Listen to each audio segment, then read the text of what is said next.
this plenary session, how we got here, history of education in America. Okay, good morning again. And again, indeed, I'm delighted to have a chance to talk with you this morning. When you talk about the evolution of education of blacks in America, we have to be reminded of three themes that we'll see throughout the fabric of what has taken place in the shaping of an educational system and how we look at educating people in this country and any country. And these are evolving themes. And these themes consequently then will drive across time and through space and through a lot of the dimensions of society, starting with religion. And of course, what you have in your hand says we're going to start with the Mayflower. We're not going to start with the Mayflower, we're going before the Mayflower. But religion and its role in what we do in this country as relates to education and justice and politics and everything else. And then we talk a little bit about economics. That theme will drive throughout the morning as to how education, who gets educated and why we have a system, and what economics has to do with that. And then we'll talk about politics. And then what you will notice as we work our way through the discussion as like Rubik's Cube. Remember back in 1974, Hungarian physicist invented the Rubik's Cube, and you keep playing with it. And so economics, religion, and politics is the Rubik's Cube of sociology and dynamics in America and a lot of countries, of course. And you'll see them move back and forth as to what is in first place, what is in second place, religion, economics, or politics, and then how that weaves into the fabric of what we call education. I have drawn my talk from several authors, and I'll give them credit right now because I do not give them credit on the screen. And so in all full disclosure, James Anderson did a very nice work on the history of education of blacks in the South from 1860 to 1930. We're going to look a little bit at William Watkins' book. He talks about the white architects of black education. And talk a little bit about Von Johanninger, who was on staff at the University of South Florida, equality of education opportunities and knowledgeable capital, human capital. But I will not reference them except for one or two cases on the slide, but that's where my talk is coming from, so I won't be plagiarizing as I go forward.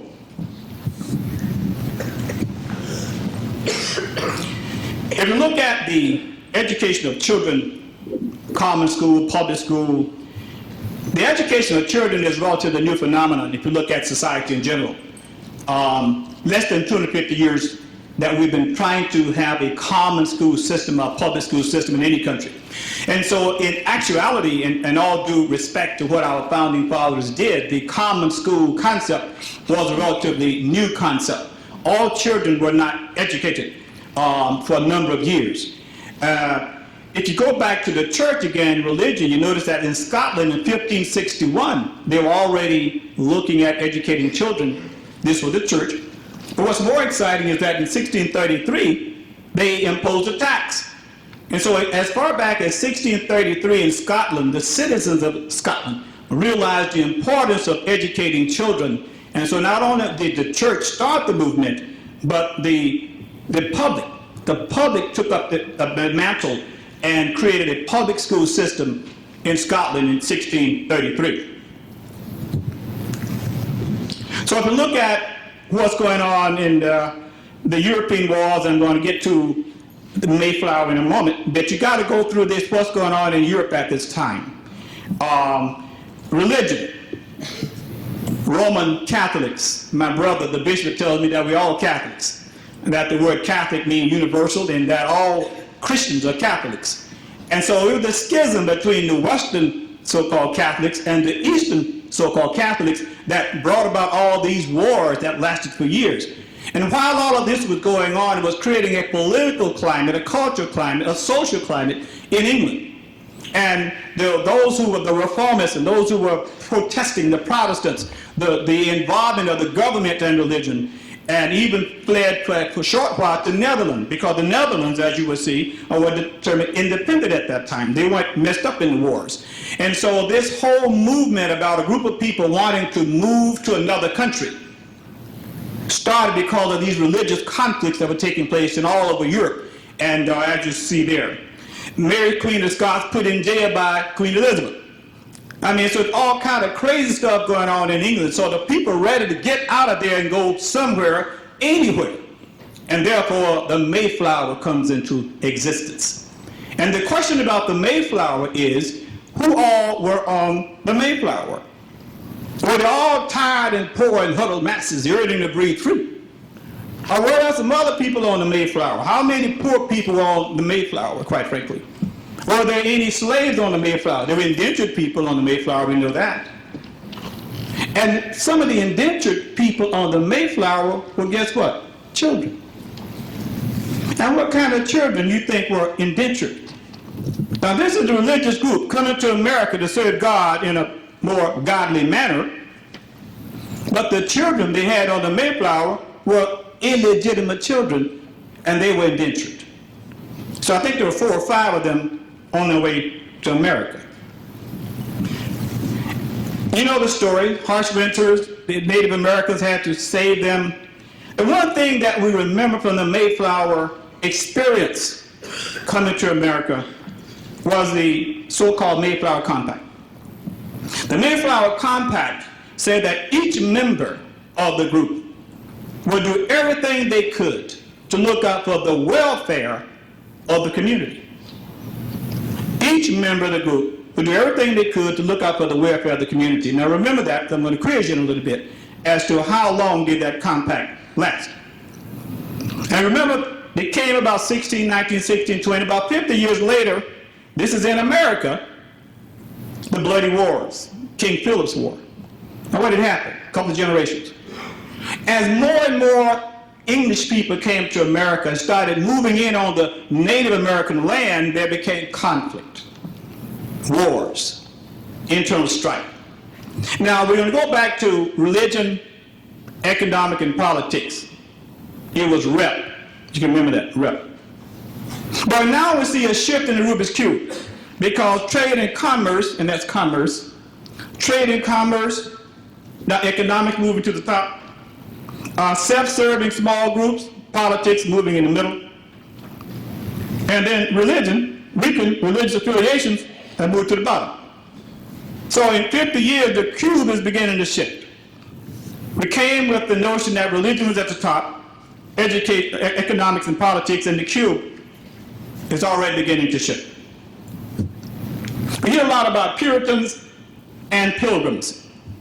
And just to speed through this, you can see the demographics. Puritans, they were poorer than the Puritans, the Pilgrims, but they weren't all poor. They came earlier, and they were looking for better economic life. What about the Puritans? They sort of well off.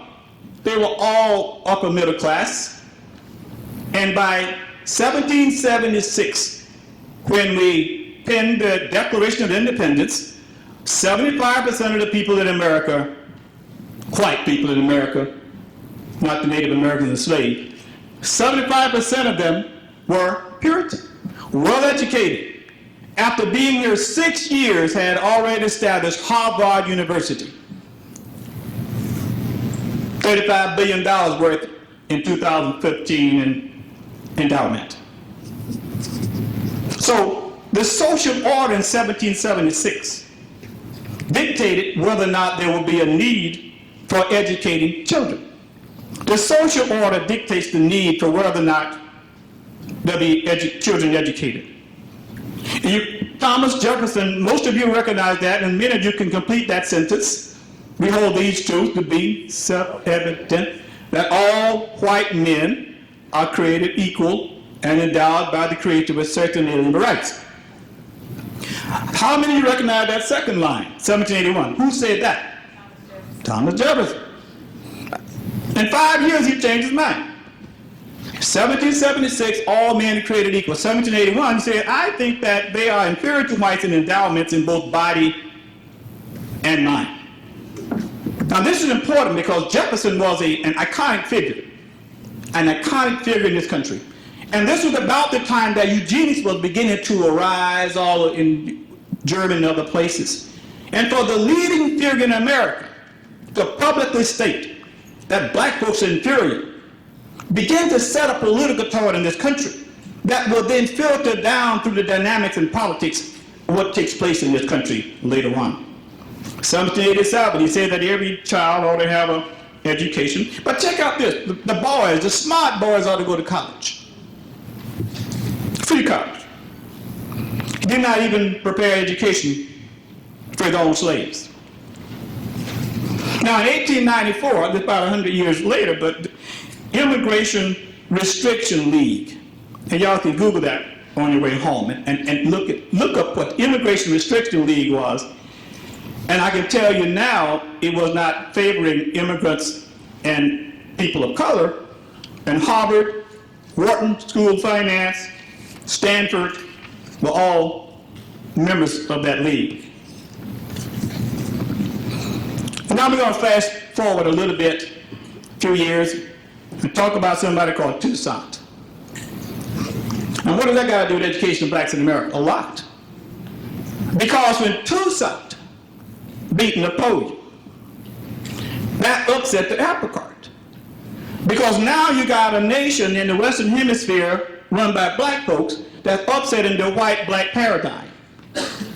And Jefferson knew about that, of course, and he was very, very upset. The slave masters were terrified because now you might be developing and giving this poisonous stuff called thinking to the slave. And there's nothing more dangerous than a thinking person. And so this began to set unrest among the colonists because now we got a nation that's a different nation. They heard about this thing called the Declaration of Independence. So Thomas Jefferson blocked Haitian trade. Took him a while to do it and get it through Congress, but it passed. In 1760, Haiti was the most productive nation in the Western Hemisphere. Where are they today? So you want to ask yourself, what happened? Well, how long did the Toussaint effect last? Some of you might have heard of the Alien Sedition Act. So listen to what this says. We need to deport foreigners and make it harder for immigrants to vote. Now, is that Adams or Trump making those comments? That's 1798. We need to deport foreigners and make it harder for immigrants to vote. Now, who was voting back then? Only white land-owning, white men that owned land could vote. It's a quiz question. Now, I don't have any money in my pocket. Who can name the first president that was elected with women participating in the voting process? I can tell you the year 1920. All right. Okay. Good thing I don't have any money. 34 presidential election cycles had gone past. 34. He was 20th president. 34 cycles and no female participating in the voting process. And very few blacks. But let's fast forward, 1830, the birth of the common school. Now again, let's look at what's going on here.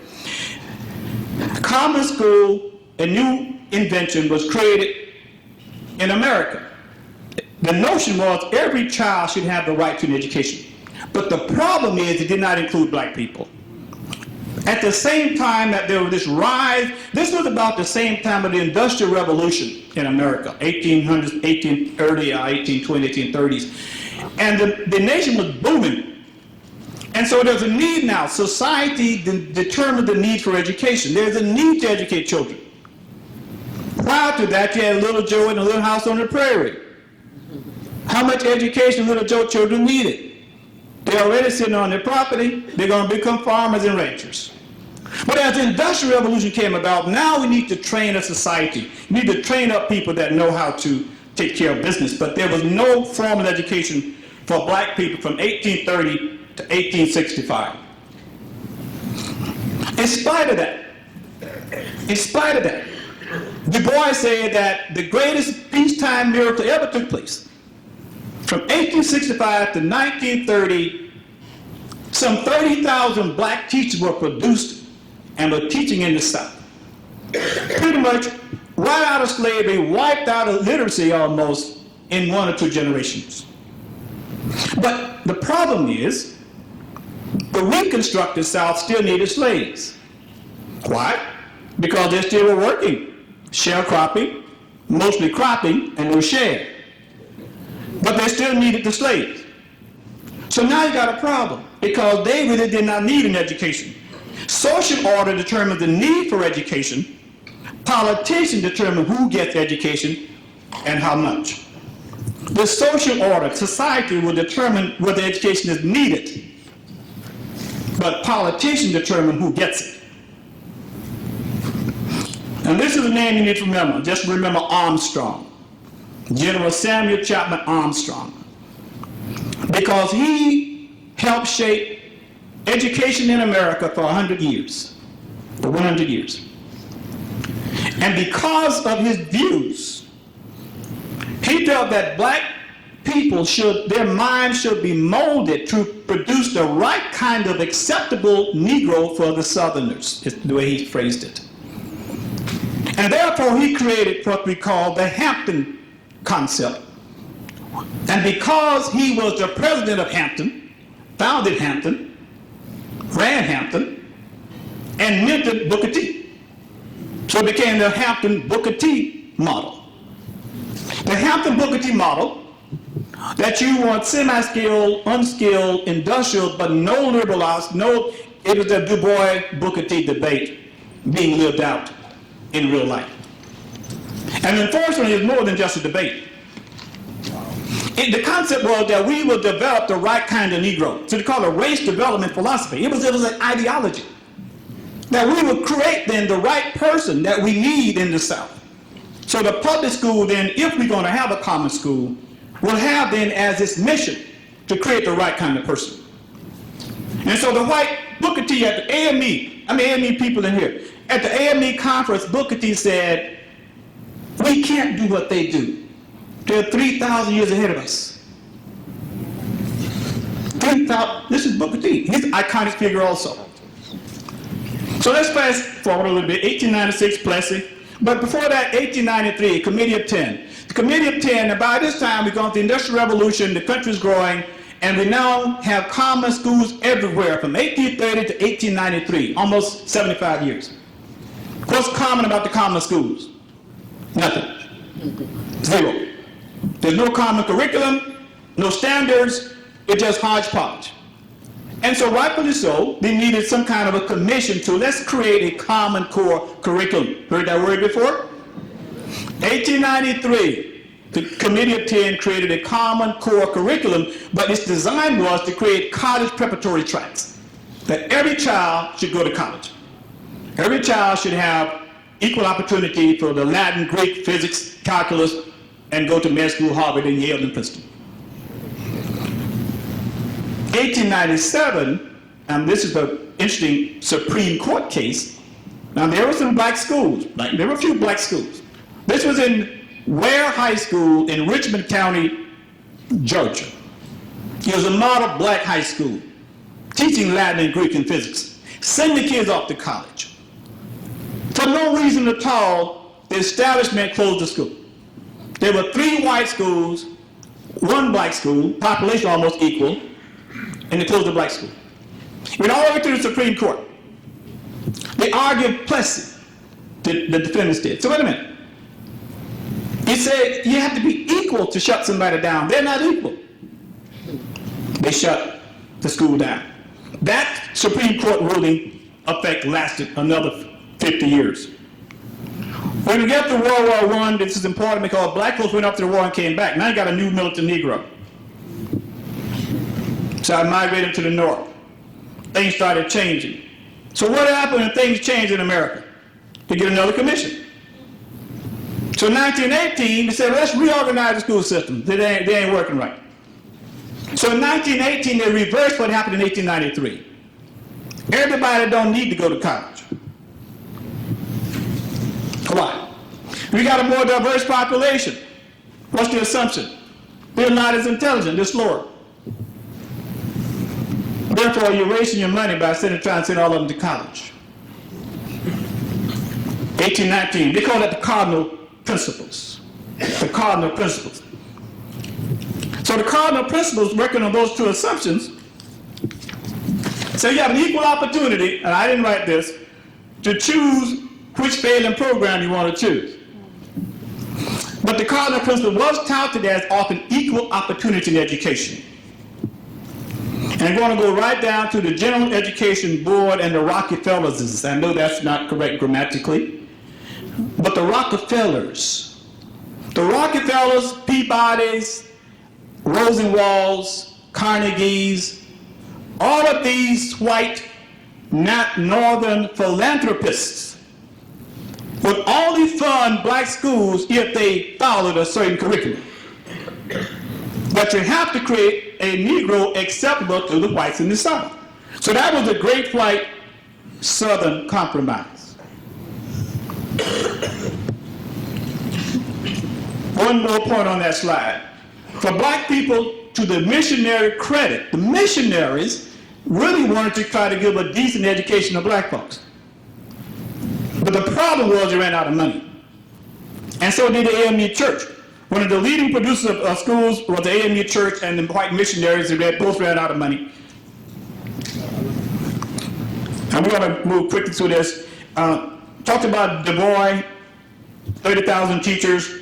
William Baldwin. Baldwin is just like Samuel Chapman. We talked about Samuel Armstrong, we talked about earlier. And this is important because these are leading educational figures at that time, and say that wasting money on trying to train black folks in liberal arts and Greek because they are out of their natural element. They're out of their natural environment. Should not be wasting money. So the curriculum should then what? It should continue to favor the Hampton-Tuskegee model. So we come to today, 2016. What should our schools do? That's what you want to answer this weekend. Do social inequality, increase social mobility. You can read. Which one or all of these things should the school do? And from your vantage point, some of you are teachers, some of you are administrators, save the environment, empty the prisons, asylums. I mean, what is the school's job? And so if black brains matter too, and you had to answer that question on a quiz right now, what would you pencil in? We'd have to back up and ask ourselves, what is the school problem? What is the social justice problem? And what is the difference between social justice and justice? Is school the same as the school system? Can schools provide an education? Or does the community and society have any role in education? And if it does an evolving society have an evolving role in education? And what is justice? What is social justice? I read somewhere it says something about distributing things, wealth, opportunity, privilege. Is that distributive justice? We got some justice people over there in the corner, lawyers, ethicists. Is there a difference between social justice and justice? Why not just plain justice?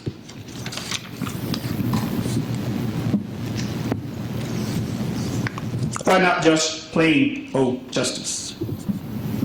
Well, what determines social order in any country? What determines social order? Social justice?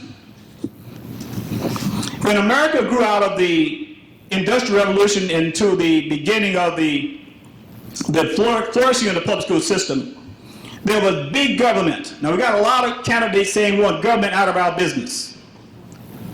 It was big government investment that bailed America out and that put America to where it became, instead of being an agrarian nation, to a capitalistic industrial nation. We went from regionalization to nationalization. And all of that was done because of big government. So let's look at social order. That's politics. Government, that's economics.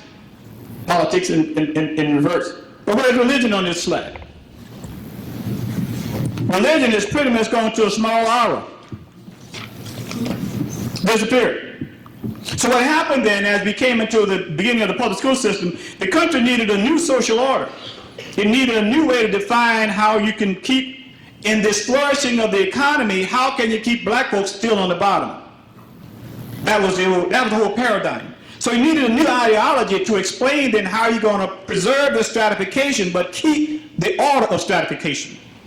And again, back to the North-South compromise that we talked about, continue to follow the Booker T plan. There are three enduring questions that Watkins said that we need to ask. What is education for whom is it for, and what kind of social order will it produce, or what kind of social order produce it? It doesn't matter whether it's 2020 or 1820. The stakes are the same. And so the real question is, as we convene this weekend, is where does the black man fit in the equation, in the socio-political equation, economic equation in America? That's the question. What are we going to do with the Negro? It's the Negro question. Werner Meltzer said, the American dilemma, what you going to do? And then in 1974, Wilhelm wrote a book, Who Needs the Negro in America? As America began to shift dynamically, where do we keep black folks in the education equation? And that's important because that predicts where they end up in the socio-political equation. So Watkins called what we're getting in America colonial education. Now we have a colony of black folks within the nation. Half of the black folks graduate from high school, 75–80% of the white folks graduate from high school. So even though we're sitting in the same county, we are treated, behaving, responding like a colony within a nation. And so he used, from a methodological perspective, in order to get your arm around this concept of a colonial education, two methodological tools: political economy and political sociology. And I'm not an economist, so I'm not a sociologist, so I'm just going to brush right through those. But the political economy is very important because he laid race on top of how it intersects with labor, wage, and wealth distribution. And he posits that unless you can dissect out the component parts of the colonial education system and then get down to the ideology behind it, you never understand why we're here today. So we keep fishing babies out of the water. We keep doing Band-Aid therapy. We keep doing reforms after reform after reform, and nothing happens. If you think about it, there were no high schools for black people in America prior to 1945. Think about that, particularly in the South. There were almost no high schools in the South for black people prior to World War II. That's a long time to go without a high school. So you go 10 years, 1945 to 1954, and you get Brown. Now, legal scholars know that the Briggs dictum did what to Brown? Neutralized it completely. And all deliberate speed was defined as whenever you get the job done. Take as long as you want. And from 1955 to now, really, nothing moves at any lightning speed because the courts are still moving almost on the Briggs dictum. We got a lawyer talking a little bit, he'll straighten me out on that. The Coleman Report, No Child Left Behind, all the reform, they've been reform after reform after reform, and we still getting these bad grades.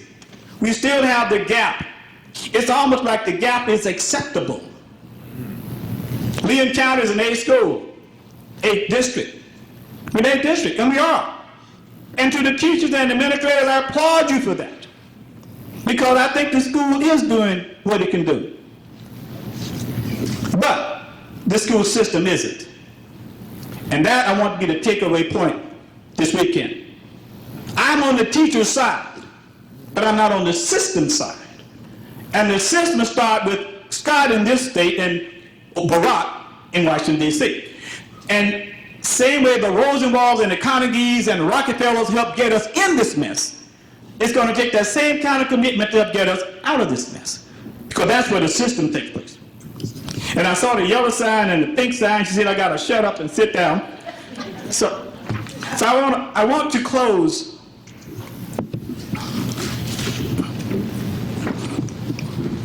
By taking you back to the slide, who's education for, how much education for whom, and what kind of social order are we going to end up with? You make the call. Thank you very much.